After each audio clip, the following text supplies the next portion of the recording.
The Red-Faced White Man. Expelled? Pastor Daniele Saibolo, a Maasai pastor, looked at his brother James. Now what would they do? Daniele and James were expelled from their church for preaching the baptism of the Holy Spirit. Revival had broken out among the people of Kenya under the preaching of these two brothers. Many Maasai tribespeople had been saved, filled with the Spirit, and healed. Some were delivered from demons. This was a great miracle among the Maasai people, who are fierce and warlike. For years the Maasai had been reluctant to accept the gospel. But under the leadership of Daniele and James, many were saved. The movement of the Holy Spirit could not be stopped. And now they were expelled. Daniele and James had no choice but to leave the church that sat at the foot of Mount Kilimanjaro. As they left, 400 Maasai tribesmen joined them. They formed new congregations and continued to spread the message of the power that comes from the Holy Spirit. But where could such a crowd of people meet? Daniele wondered. Someone gave him a small mud church, but it could not accommodate so many. So Daniele and James led their people to meet under trees. They placed a wooden cross in a tree and gathered underneath it to pray and worship. One day, the chief of the Maasai told them they could not meet any longer unless they joined an official church group. Once again, Daniele wondered what he should do.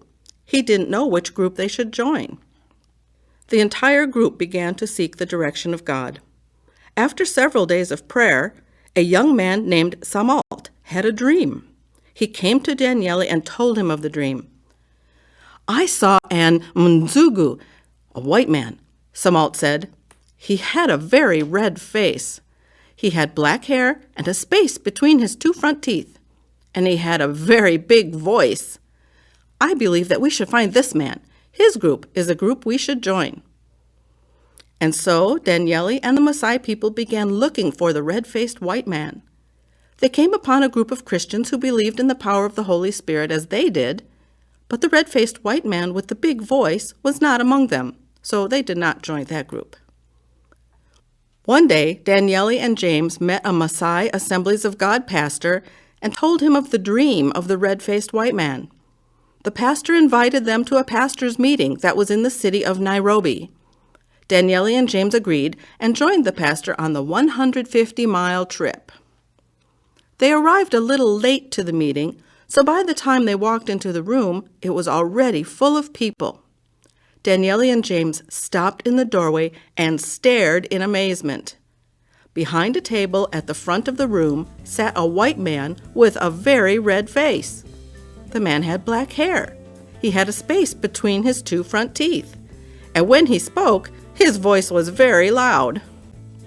"There is the man!" Daniele shouted, pointing to him. He and James began praising the Lord. Daniele explained to the people about the dream. He learned that the man's name was Glenn Ford. He and James were ready to join the Assemblies of God on the spot because of the red-faced white man. When Daniele and James returned home, they told their people of the man they had met. All 400 of their fellow Maasai believers joined the Kenya Assemblies of God. Sometime later, as the Maasai worshipped under a thorn tree, Glenn Ford and his wife Marilyn came to visit. The young man named Samalt stood up and recounted the story of his dream. He ended by pointing to Glenn and saying, "Here is the man I saw in my dreams." The people praised God and rejoiced. The need for preachers in Africa is great.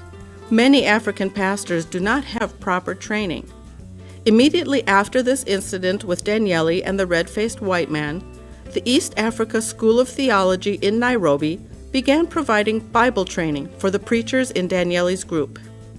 In the past, the Maasai people were an unreached group, but now there are thousands of Maasai believers in 150 churches throughout Kenya, thanks to the work of Africa's Hope. An extension Bible school has been started near Mount Kilimanjaro, using the shade of a thorn tree for a classroom. Thanks to BGMC, study materials have been provided in the Swahili language to train pastors for the Maasai people.